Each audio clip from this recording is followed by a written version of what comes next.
Hello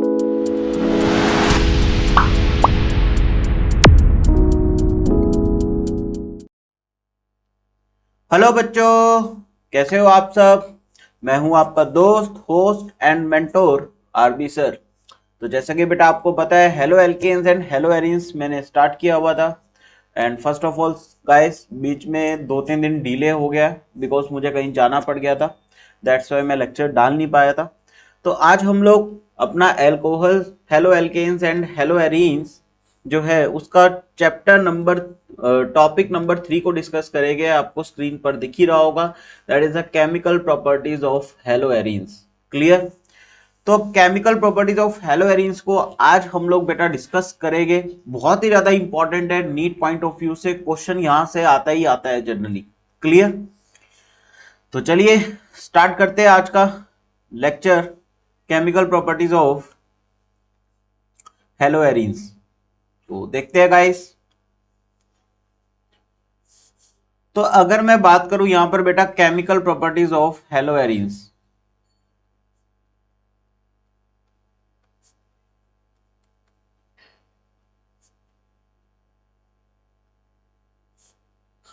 तो देखना जरा, दो टाइप की हम लोग बेटा प्रॉपर्टीज पढ़ेंगे। One is nucleophilic substitution reaction.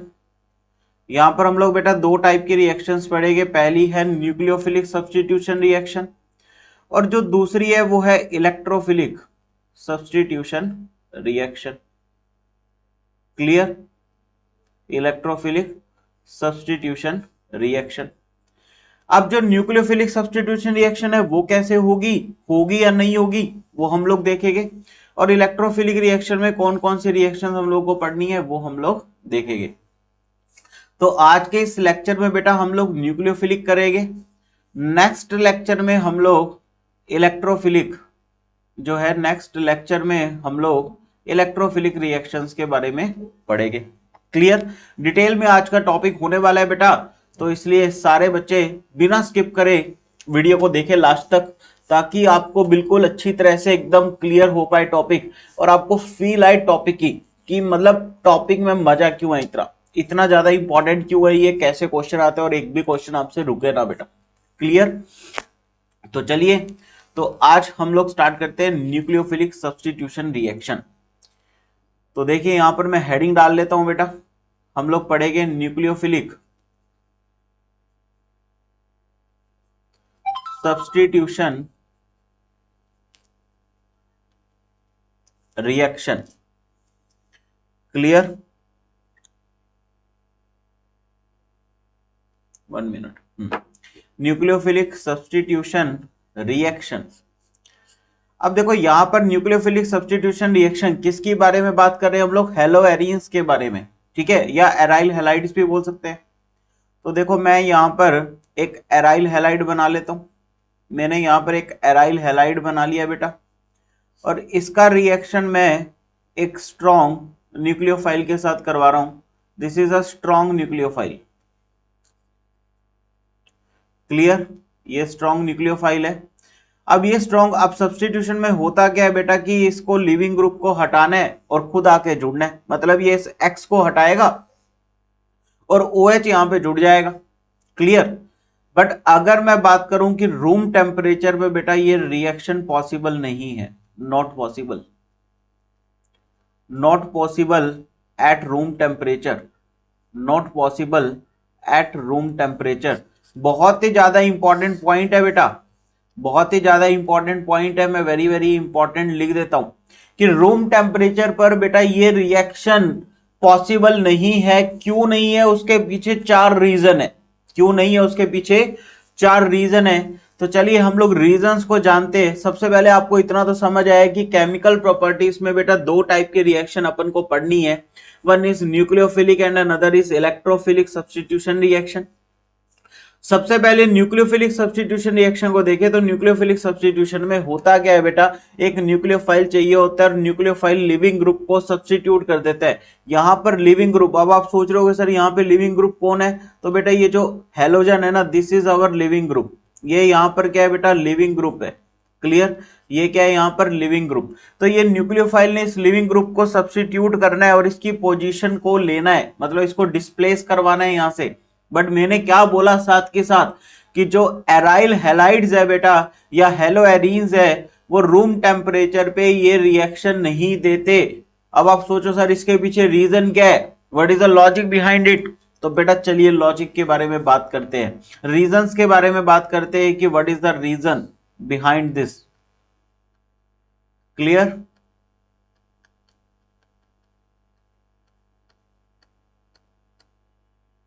One minute.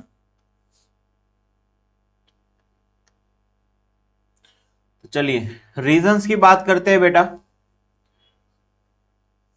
Reasons में क्या होगा देखना जरा। तो मैंने बोला कितने रीजंस है, 4 रीजन है बेटा मेनली। तो रीजंस की हम लोग बात करते हैं। पहला रीजन है बेटा partial double bond character, partial double bond character in CX bond. Clear, मैंने लिख भी दिया है CX बॉन्ड में बेटा पार्शियल डबल बॉन्ड करेक्टर है। अब आप सोचो सर कैसे, हमें तो सिंगल ही दिख रहा है। तो जरा ध्यान से देखना बेटा, यहां पर हैलोजन था, दिस एक्स इज हैलोजन, और इस हैलोजन के पास बेटा लोन पेयर हो गए। क्या ये लोन पेयर इस पाई बॉन्ड के साथ कॉन्जुगेशन में जाएंगे? बिल्कुल जाएंगे, डीलोकलाइज करेंगे ये। जब ये डीलोकलाइज करेंगे बेटा तो देखना जरा यहां पर ये वाला जब इधर डीलोकलाइज होगा तो ये पाई इलेक्ट्रॉन्स टूट जाएगा और यहां पर आएगा नेगेटिव चार्ज, यहां पे आएगा partial double bond character. Clear, clear है। तो आप देख ही रहे हैं यहां से ये रेजोनेंस करते करते घूम के वापस, जब तक ये स्ट्रक्चर सेम नहीं आ जाएगा जब तक रेजोनेंस चलेगा, जब तक रेजोनेटिंग स्ट्रक्चर हम लोग बनाएंगे। तो आप देख ही रहे हैं कि ये एक्चुअल में सिग्मा बॉन्ड नहीं है, ये पार्शियल डबल बॉन्ड करेक्टर है। ये सिंगल बॉन्ड नहीं है, इसमें क्या है पार्शियल डबल बॉन्ड करेक्टर है बेटा, जिसके कारण इस बॉन्ड को तोड़ने के लिए एनर्जी ज्यादा चाहिए होगी। दैट्स वाई हम लोग बोल रहे हैं कि रूम टेम्परेचर पर ये जो एराइल हैलाइड है ये न्यूक्लियोफिलिक सब्स्टिट्यूशन रिएक्शन नहीं देगा। क्लियर, चलिए दूसरा देखते हैं।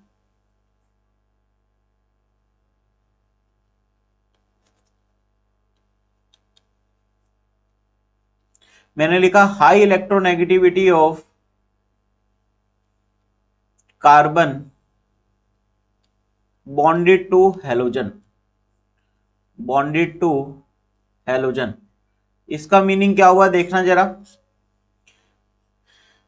जरा इधर समझ लो इसको जल्दी से देखना जरा।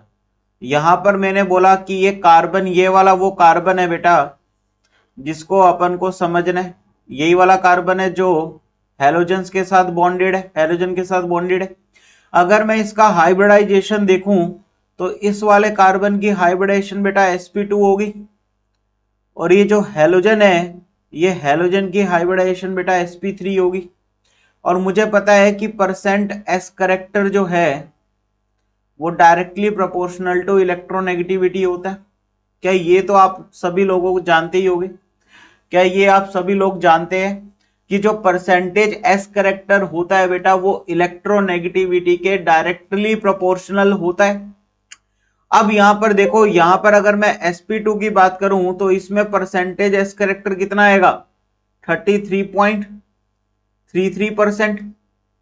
क्लियर, और यहां पे बात करूं बेटा तो यहां पर परसेंटेज s करेक्टर कितना आ रहा है सिर्फ 25%।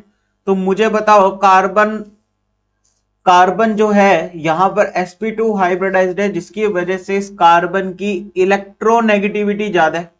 क्या मैं बोल सकता हूं कि यहां पर इलेक्ट्रोनेगेटिविटी ज्यादा है? तो जब इलेक्ट्रॉन डेंसिटी बेटा यहां पे ज्यादा है, इलेक्ट्रोनेगेटिविटी ज्यादा होने का मतलब कि यहां पर इस कार्बन के पास इलेक्ट्रॉन डेंसिटी ज्यादा है। अब इलेक्ट्रॉन डेंसिटी ज्यादा है तो न्यूक्लियोफाइल जो आएगा, न्यूक्लियोफाइल भी तो इलेक्ट्रॉन डेंसिटी हाई है न्यूक्लियोफाइल की भी, तो न्यूक्लियोफाइल तो बेटा पॉजिटिवली चार्ज स्पीसीज को देखता है। ठीक है, न्यूक्लियोफाइल कहां अटैक करेगा जहां पे पॉजिटिव चार्ज होगा, बट इस कार्बन पे तो बेटा इलेक्ट्रॉन डेंसिटी ज्यादा है क्योंकि इसकी इलेक्ट्रोनेगेटिविटी ज्यादा है। तो यहां पर OH माइनस जो है वो अटैक ही नहीं कर पाएगा। क्लियर। और फिर भी आपने करवाया तो बेटा हेलोजन जो है वो कार्बन से ज्यादा अच्छा इलेक्ट्रॉन क्लाउड ले नहीं पाएगा। क्यों? कार्बन भी तो बेटा यहां पे ज्यादा इलेक्ट्रोनेगेटिव है, तो हेलोजन ऐसे कैसे ले जाएगा, है ना। हेलोजन को भी तो दिक्कत आएगी इलेक्ट्रॉन को निकालने में। क्लियर। तो क्या दो रीजन क्लियर हुए? बिल्कुल एकदम अच्छी तरह। चलिए आगे देखते हैं।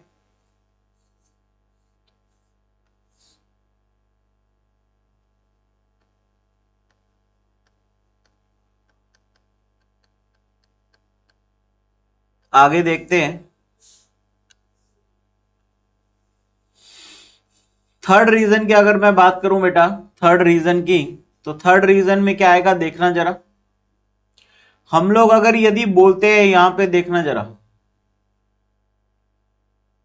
मैंने लिख दिया यहां पर ये हेलोजन और यहां पर लिख दिया मैंने OH माइनस। अब आपने क्या करा, आपने बोला कि आपने किसी तरह से ये कार्बन हेलोजन वाला बॉन्ड तोड़ दिया।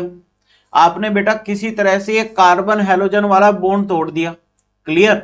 आपने कहा सर मैं तो ना यहाँ पे SN1 मैकेनिज्म करवाऊंगा, सर मैं तो कार्बन हेलोजन वाला बॉन्ड तोड़ूंगा और यहाँ पे पॉजिटिव चार्ज एक कार्बोकैटायन बन जाएगा। Clear. This is our carbocation. इसको हम लोग क्या बोलते हैं? This is phenyl cation. Clear. This is phenyl cation. अब मैं आपको बता दूं बेटा यहां पे पॉजिटिव चार्ज ये तो हाईली अनस्टेबल है। This carbocation is highly unstable. Clear. ये तो हाईली अनस्टेबल हो गया बेटा। This is highly unstable. अब ये हाईली अनस्टेबल है, this intermediate is highly unstable, तो ये रिएक्शन फॉलो ही नहीं होगी, ये रिएक्शन आगे बेटा प्रोसीड ही नहीं करेगी। क्यों? जब हाईली अनस्टेबल स्पीसीज बन रही है तो रिएक्शन क्यों होगी? दैट्स वाई ये रिएक्शन नॉट, यहां पर क्या लिख देंगे हम लोग? Not possible. Clear. That means क्या हुआ कि कैसी मर्जी कंडीशन ले लो बेटा SN1 तो पॉसिबल है ही नहीं।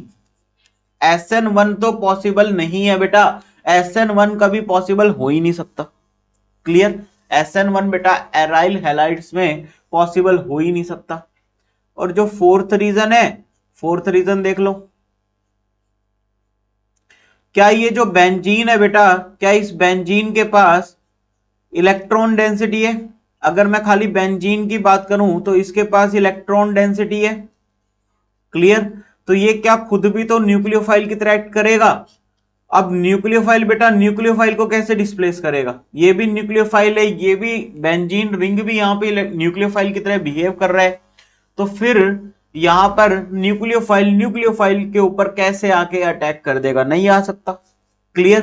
तो दैट्स वाई फोर्थ रीजन यहां पर ये हो गया कि because of this pi electron density in benzene ring, benzene act as a nucleophile, benzene खुद भी यहां पे न्यूक्लियोफाइल की तरह बेटा एक्ट करेगा। तो न्यूक्लियोफाइल आके कैसे अटैक कर जाएगा? इलेक्ट्रोफाइल होता तो बिल्कुल जबरदस्त तरीके से अटैक करता, तगड़ा अटैक करता, ठीक है, बट न्यूक्लियोफाइल न्यूक्लियोफाइल के ऊपर कैसे अटैक करेगा? क्लियर है।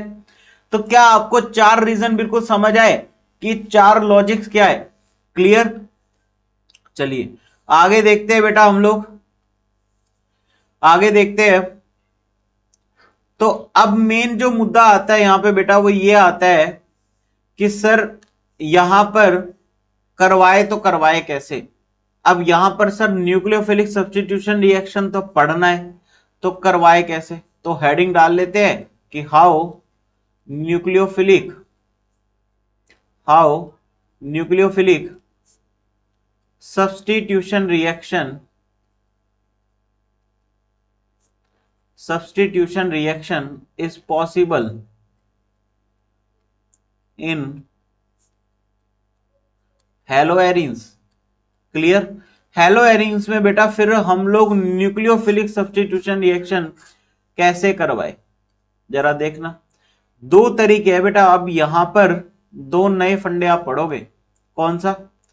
एक तो है by elimination addition reaction, by elimination addition reaction बेटा, और एक है by addition elimination reaction. Clear? By addition elimination reaction. Clear? ये जो है बेटा बाय एडिशन एलिमिनेशन रिएक्शन, याद रखना इसके अंदर जो इंटरमीडिएट बनता है इस रिएक्शन के अंदर, हम लोग अभी एग्जांपल पढ़ेंगे बेटा इसका। इसके अंदर जो इंटरमीडिएट बनता है वो कार्बन आयन बनता है। क्या बनता है? Carbon ion. और इस कार्बन आयन को हम लोग बोलते हैं बेटा मीजनहाइमर कॉम्प्लेक्स। क्या बोलते हैं? मीजनहाइमर कॉम्प्लेक्स। क्लियर? क्या बोलते हैं इसको? मीजनहाइमर कॉम्प्लेक्स। और ये जो एलिमिनेशन एडिशन है ये होता है बेंजाइन मैकेनिज्म। क्लियर? इसके अंदर जो इंटरमीडिएट बनता है बेटा वो बनता है बेंजाइन, और बेंजाइन हमें पता है कि ये भी अनस्टेबल है। इसके अंदर इंटरमीडिएट कौन सा बनता है? बेंजाइन। तो चलिए एक एक करके अपन देखेंगे कि क्या क्या एग्जाम्पल आते हैं, कैसे कैसे ये होता है। ठीक है, जरा देखते हैं, जरा देखना। सबसे पहले मैं लिख रहा हूं बाय एडिशन एलिमिनेशन। देखो बेटा addition elimination. Clear? Addition elimination reaction. Clear? अब देखो हम लोग के पास दिक्कत क्या थी बेटा कि ये जो कार्बन है जो हैलोजन के साथ डायरेक्टली बॉन्डेड है, तो यहां पर इलेक्ट्रॉन डेंसिटी ज्यादा थी बिकॉज ये sp2 हाइब्रिडाइज्ड है। तो अगर मुझे न्यूक्लियोफिलिक सब्स्टिट्यूशन रिएक्शन फिर भी करवाना है तो मुझे बेटा एक तगड़ा इलेक्ट्रॉन विड्रॉइंग ग्रुप लगाना पड़ेगा। इस बेंजीन के साथ मुझे ऑर्थो या पैरा पोजीशन पे बेटा, ऑर्थो या पैरा पोजीशन, क्या बोला मैंने? ऑर्थो या पैरा पोजीशन पे मेरे को एक तगड़ा इलेक्ट्रॉन विड्रॉइंग ग्रुप लगाना पड़ेगा। सपोज मैंने यहां पर एक इलेक्ट्रॉन विड्रॉइंग ग्रुप लगा दिया NO2। ये बहुत ही अच्छा बेटा leaving group, electron withdrawing group है। क्लियर? ये बहुत ही अच्छा क्या है? इलेक्ट्रॉन विड्रॉइंग ग्रुप है। अब ये NO2 क्या करेगा? ये ऑर्थो एंड पैरा, ये ऑर्थो पोजीशन पे बेटा ये देखो ये क्या करेगा? बेंजीन से इलेक्ट्रॉन डेंसिटी को खींचेगा, क्योंकि ये इलेक्ट्रॉन विड्रॉइंग ग्रुप है। ये इलेक्ट्रॉन्स को खींचेगा तो इस कार्बन पे बेटा इलेक्ट्रॉन डेंसिटी कम हो जाएगी। तो दैट्स व्हाई हम लोगों ने क्या बोला कि ये जो OH- है ये इस पे अटैक करेगा। अब जैसे ही OH- इस पे अटैक करेगा बेटा कार्बन और OH में बॉन्ड बनेगा। अब कार्बन 5 बॉन्ड तो बना नहीं सकता, मतलब एक बॉन्ड ब्रेक कर जाएगा। ये पाई इलेक्ट्रॉन डेंसिटी, पाई बॉन्ड जो है वो ब्रेक कर जाएगा, बिकॉज पाई बॉन्ड जो है वीक बॉन्ड होते हैं। तो यहां पर हुआ क्या देखना जरा, X तो लगा ही हुआ था बेटा, OH और आ गया, और यहां पर ये नेगेटिव चार्ज आ गया। क्या ये नेगेटिव चार्ज बेटा डीलोकलाइज कर सकते हैं? तो अगर मैं इसका हाइब्रिड बना दूं, सीधा सीधा देखना, इसका हाइब्रिड बना रहा हूं मैं, सीधा हाइब्रिड लिख रहा हूं। आप लोग इसको घुमा घुमा के देख सकते हैं, आप लोग पूरा डीलोकलाइजेशन देख सकते हैं करवा के। देखना बेटा ये यहां पर मैंने क्या करा, ये जो नेगेटिव चार्ज है ये यहां से लेके यहां तक रोटेट कर रहा होगा। मैंने लगा दिया बीच में नेगेटिव चार्ज जो है वो डीलोकलाइज कर रहा होगा यहां से लेके यहां तक। क्लियर? इसी को ये देखो ये हमारा बना कार्बन आयन बेटा, इसी को हम लोग बोलते हैं मीजनहाइमर कॉम्प्लेक्स। क्या बोलते हैं? मीजनहाइमर कॉम्प्लेक्स। मीजनहाइमर साइंटिस्ट का नेम था, उसी के नेम के ऊपर पड़ा था ये कॉम्प्लेक्स, मीजनहाइमर कॉम्प्लेक्स। ठीक है, तो यहां पे क्या हो रहा है बेटा, यहां पे एडिशन हो रहा है। यहां पर देखो न्यूक्लियोफाइल का क्या हो रहा है? एडिशन। और एडिशन बेटा जनरली हमेशा स्लो स्टेप होता है। एडिशन क्या होता है? Slow step. ठीक है, अब क्या होगा? यहां पर एलिमिनेशन होगा बेटा। अब यहां पर क्या होगा? एलिमिनेशन होगा। कैसे होगा एलिमिनेशन बेटा? ये वाला जाएगा यहां से, एक्स निकलेगा और बेंजीन अपनी एरोमेटिसिटी को वापिस से गेन कर लेगी। क्लियर? तो अब एलिमिनेशन जो होता है वो फर्स्ट स्टेप होता है। यहां पर ये क्या होगा? फर्स्ट स्टेप होगा, वापिस से अपनी एरोमेटिसिटी गेन कर लेगा और यहां पर हमारा फिनोल तैयार हो गया है। So this is our phenol. Clear? ये हमने क्या कर दिया है? फिनोल। क्लियर है बिल्कुल? अब यहां पर देखो, यहां पे टेम्परेचर का अगर आप जानना चाहो, टेम्परेचर आप रख सकते हैं। टेम्परेचर बेटा यहां पर जो है वो 100 डिग्री सेल्सियस यहां पे टेम्परेचर चाहिए होता है। आप याद रख सकते हैं, बट ऑल द टेम्परेचर इतना इंपॉर्टेंट नहीं है। इसलिए नहीं है इस रिएक्शन में क्योंकि यहां तो मैंने जनरली आपको समझाया, बट हाँ अब जो मैं आगे बताने वाला हूं वहां पर आपको टेम्परेचर के वेरिएशन से ही बेटा रिएक्शन समझ आएगी। तो यहां पर आप क्या नोट डाल के लिख लो, इंपॉर्टेंट है कि टेम्परेचर जो है बेटा यहां पर 100 डिग्री सेल्सियस रहता है। क्लियर है? चलिए अब मैं अगर देखूं तो देखना जरा, अब आपको इतना तो समझ आ गया कि मेरे को अगर न्यूक्लियोफिलिक सब्स्टिट्यूशन रिएक्शन करवानी है एल्काइल हैलाइड पे तो मुझे एक इलेक्ट्रॉन विड्रॉइंग ग्रुप लगाना पड़ेगा, इतना तो आपको समझ आया। अब देखना मैंने यहां पर एक ले लिया हेलोजन, क्लियर है। अब मैंने यहां पर लगा दिया एक NO2, मैंने क्या बोला था कि ऑर्थो या पैरा पोजिशन पे लगा सकते हैं। अब देखो ये वाली रिएक्शन जो है यहां पर OH माइनस पे जब अटैक होगा तो यहां पे टेम्परेचर लेना पड़ेगा बेटा आपको 130 डिग्री सेल्सियस। मैं सीधा लिख रहा हूं, मैकेनिज्म सेम है बेटा, ठीक है, एडिशन एलिमिनेशन वाला मैकेनिज्म सेम है। यहां पर क्या बन जाएगा, यहां पर लग जाएगा OH और यहां पर तो NO2 लगा ही हुआ है। यहां पर टेम्परेचर आपको चाहिए बेटा 130 डिग्री सेल्सियस, टेम्परेचर ज्यादा चाहिए, क्लियर। बट यही यही आपने पीछे देखा था कि यदि मैं NO2 ग्रुप को बेटा पैरा पोजीशन पे लगा दूं, NO2 ग्रुप को पैरा पोजीशन पे लगा दूं तो मेरा टेम्परेचर घट के 130 से कितना हो गया 100 डिग्री सेल्सियस, क्लियर। और यहां पर हमें क्या मिल जाएगा, एक ये वाला प्रोडक्ट मिल जाएगा, क्लियर। और यदि आपको टेम्परेचर बेटा इससे भी कम करना है, यदि आपको टेम्परेचर इससे भी कम करना है, जरा देखना इधर, तो मैं क्या करूं, मैं NO2 ग्रुप बेटा दो दो लगा दूं, मैं ऑर्थो एंड पैरा पे NO2 ग्रुप लगा दूं, ऑर्थो एंड पैरा पे मैंने मान लो यहां पर भी इस साइड भी NO2 ग्रुप लगा दिया, मतलब ऑर्थो एंड पैरा पे NO2 ग्रुप लगा दिया। तो आप देखोगे यहां पे बेटा कि यहां पे टेम्परेचर सिर्फ 30 डिग्री सेल्सियस चाहिए, मतलब बहुत ज्यादा टेम्परेचर आपने घटा दिया, आपने बहुत ज्यादा टेम्परेचर बेटा घटा दिया कि आपने जब ऑर्थो एंड पैरा पे सब पे क्या लगा दिया, NO2 लगा दिया, क्लियर है। तो ये NO2 को तो कुछ होगा नहीं बेटा, ये NO2 तो एज इट इज अटैच रहेगा। तो आपने देखा ये प्रोडक्ट्स हमारे, ये रिएक्शन हमारी हो गई है, क्लियर। तो क्या आपको समझ आया कि एडिशन एलिमिनेशन के अंदर किस तरह की रिएक्शन आती है, SNAR मैकेनिज्म बोला जाता है, क्लियर, बिल्कुल क्लियर है बेटा। अब चलते हैं दूसरे के ऊपर, by elimination, by elimination addition reaction.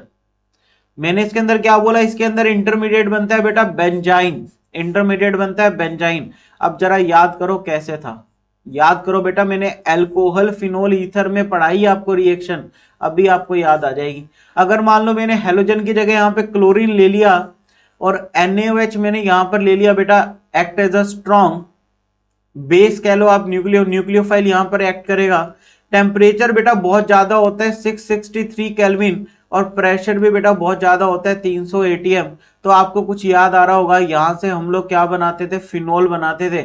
आया याद बेटा, जिन बच्चों ने अल्कोहल फिनोल ईथर में method of preparation of phenol पढ़ा है, देखा है वीडियो, पहला ही मेथड मैंने बताया था कि यहाँ पे फिनोल का प्रोडक्शन होता है विद द हेल्प ऑफ किसके, क्लोरोबेंजीन के। और इसी प्रोसेस को हम लोग बोलते हैं बेटा डाउस प्रोसेस, क्या बोलते हैं, डाउस process, clear. This is our डाउस process. और आपको याद होगा बेटा यहाँ पे पहले फिनोक्साइड आयन बनता था, फिर बेंजाइन यहाँ पे एक इंटरमीडिएट बनता था और लास्ट में जाके फिनोल बनता था, क्लियर।